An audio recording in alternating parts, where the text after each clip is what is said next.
Hey everyone, welcome to the House of Fi. I am Wendy and I am one half of the House of Fi podcast.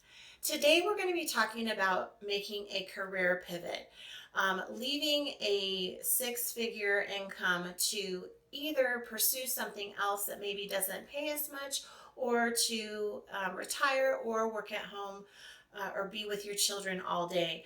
Stick around for about 6 seconds and we will dive into how we made that happen for our family.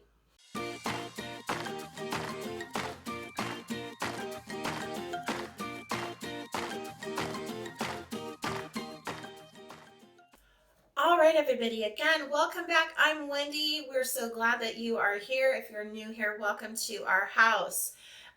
We are going to be talking about pivoting careers today. This is something that I recently did last October. Last October, I retired my law practice, and I am now able to stay home with my children. And we live on one income, which if you had asked me 3 years ago if that was possible, I would have said never, not in our lifetime. 3 years ago, we were $1 million in debt. We were just really struggling, and it was a lifestyle that we had created for ourselves. We weren't living extravagantly or anything like that, but we were definitely using every single bit of money that we made and spending it to live our lives. About 5 years ago, I was just in a place where I knew that I was not going to be able to continue practicing law for much longer. I was in extreme burnout. We had adopted 4 little boys, and I desperately wanted to be with them. The problem was we were so deep in debt, and we relied on my more than six-figure income to support our family. My income is what was servicing our debt and our bills, and I felt trapped. I was just in a really hard place and I didn't know what to do. The point of this is, fast forward 2 years from there, I found the financial independence community. We made some huge changes in our lives. We changed some things about our mindset. We changed a lot of things about our spending, and we just did a complete 180. In 3 years' time, we have become consumer debt free. We have sold our house. We no longer have a mortgage. We rent for way less than we would have bought with a mortgage. We live in a very high cost of living area, and that is what makes sense for our family. So all that is left for us are student loans. We are now able to live on one salary, my husband's teacher salary, in Southern California, in San Diego. And it's tax season, and I just had to sit down and do our taxes for last year, something I hadn't done in a really long time. So by doing it myself this year, I went back and compared our incomes for the last several years. And what I discovered is that in the last 2 years, our income has decreased by $100,000. And if I were to go back farther than that, I'm sure it would be more. But that was a light bulb moment for me.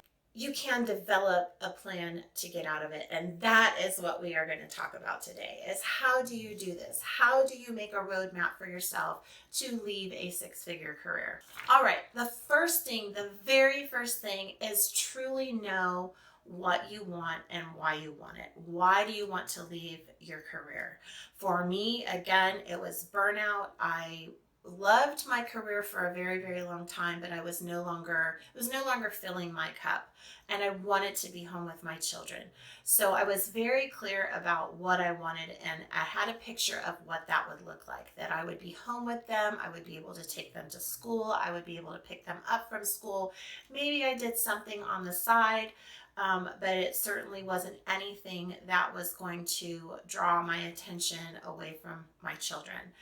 So number one, be really clear about what you want and what you want it to look like. Then the second thing is you need to take an honest look at your finances. It becomes very easy to put your head in the sand and not look at the big picture because you are afraid of what you are going to find. That was us. I knew that the numbers were big. I did not know how big. But we needed to know that. We needed to know that because we couldn't get to ultimately where we wanted to be without knowing where we were. Just like a map, just like a GPS, you have to put in where you are to get to where you want to go. So this means that you are going to take a look at your bank statements. You're going to see how much you're spending every month. You are going to take a look at what you owe to everyone. You're going to order that in balance order and in interest rate order, and then you're going to pick how you're going to pay those off, either by lowest balance to highest balance, which is the debt snowball method, or by highest percentage rate to lowest percentage rate, which is the avalanche method. You're going to take one of those methods and you're going to start paying off debt. The next thing is that you're really going to take a look at your monthly expenses. You're going to need to know two things about your monthly expenses.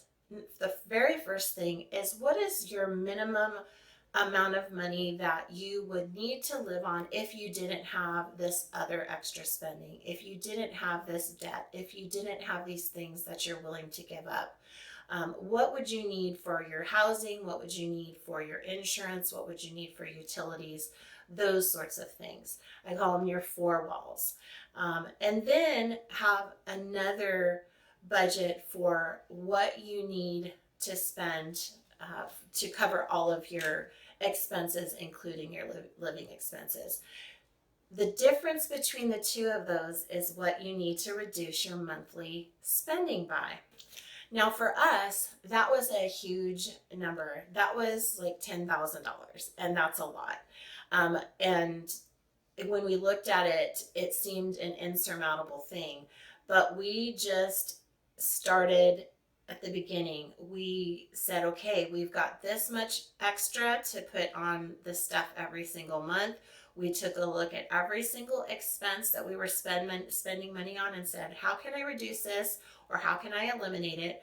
We did that, and then we just took that money and we just kept replicating that, paying off debt, but also reducing and cutting things that didn't mean anything to us anymore. So to close the gap between what you need to live in your new life that you want versus what you're spending currently, you can fill that gap in one of two ways. And there's only one of two ways, because we're not magic. We don't have a fairy godmother. We've got to do this ourselves. So it's either you cut your expenses, we've already talked about that, or you make more money. Is there a way for you to make more money temporarily or long term? Doesn't matter. Is there a way for you to make more money? Whether that's a side gig, whether that's something that you freelance, whether you currently have a skill and you can add on to that. An example is my husband is a teacher. And so what he did is he picked up extra lunch duty and game supervising. And so it didn't really add a whole lot more to his day, but it added more to his paycheck. So things like that. Think outside the box. Are you crafty? Is there something that you can make for relatively little expense and sell on Etsy? Can you make some printables? I know several people who have shops on Etsy, and they sell printables, and it's their extra money. So be creative. Think of that. The fifth thing that you need to do is understand that this is a process, that it may take a short amount of time for you if you don't have a whole lot of debt, or you can very quickly reduce your expenses.